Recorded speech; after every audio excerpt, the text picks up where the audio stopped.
I'm here with Nathan Dale at St Andrews Hall. We've just finished an evening of professional boxing, and you were the star of the show. Tell us a little bit about your fight.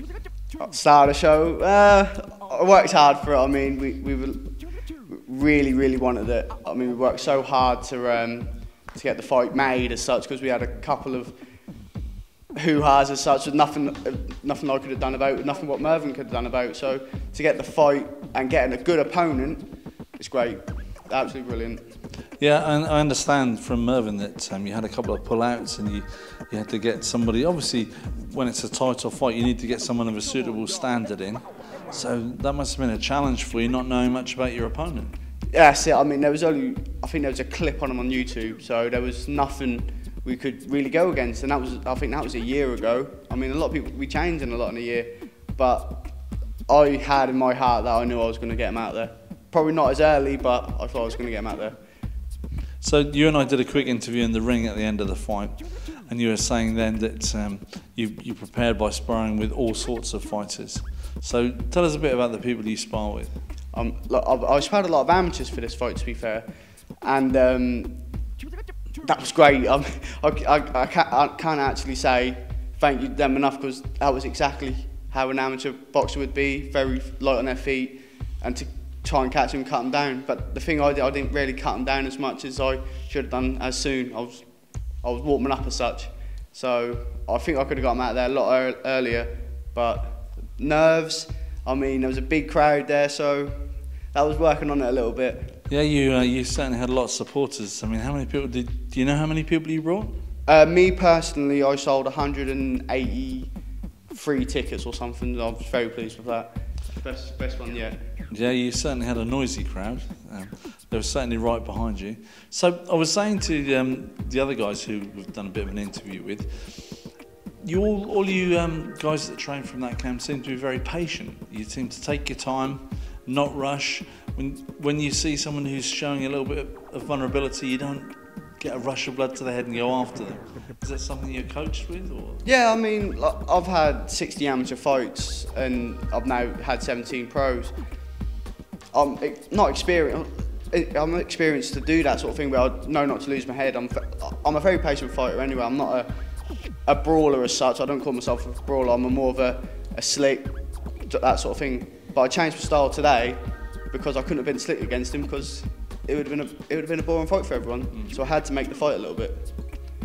But I thought you said to me in the ring you didn't know much about his style until really you got in the ring. But you adapted very quickly, and you obviously soon worked out that he was going to be light on his feet, on his toes, moving around, and you're going to have to go after him. Yeah, I mean, like I said, that clip I saw, that was just going from head all day. I've got to push him, take him to where he'd want to be. I said in interviews the other day, I said, I've got to take him to hell and back. And to be fair, I think I was on my way there. And I think he knew that as well, that's why he come off the train. Something that I noticed early on, he fell over first of all, then he sort of lost his gum shield and then whatever. All, I think, signs that a fighter isn't really enjoying himself. Yeah, he's not very comfortable. He wasn't comfortable in there. I was always, not on his chest, but I was always in my range where I could get my shots off. He was never comfortable. He was throwing because he had to throw, and I think that messed him up a bit. He wasn't in his comfort zone, and I was trying to take him out of there and get him out.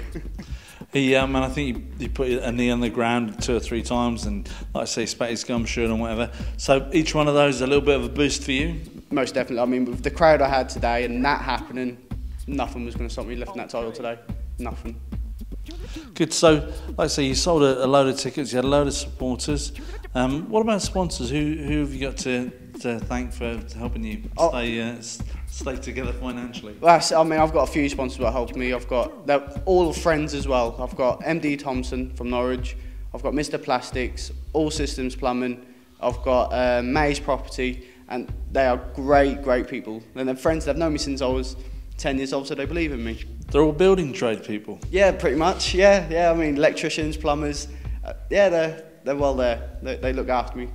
they come to my fights, they don't miss a fight, so I can't ask for anything better. No, it's really good. So I noticed that Mervyn said at the end of the evening that he's got another show in May. Are you hoping to fight then? Yeah, most definitely. I mean, I'm always in the ring. I'm always in the gym. I'll be ready to fight again. Give me a couple of days, and then I'll be in the gym again. So why not? So do you think it would just be a fight, just another experience fight, or do you think it might be a title defence, or any ideas?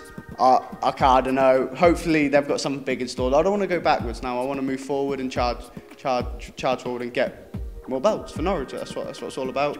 And I want to earn big money. How old are you? I'm 23. Oh, you're just a boy. You've got loads of time. You've got loads of potential in front of you. I'm sure you do really well. What's the big plan then? Obviously world champion. The full world champion. That's obviously everyone's goal. But my short-term goal, I want the British. I want that British belt. Every English fighter wants it, so yeah. I'm gunning for it. That's super. Well, it's been really good to see you fight, and I look forward to seeing you next time.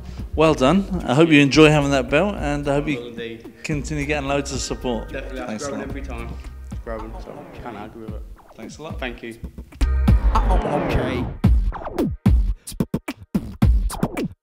Okay. Come on, y'all. Let's roll.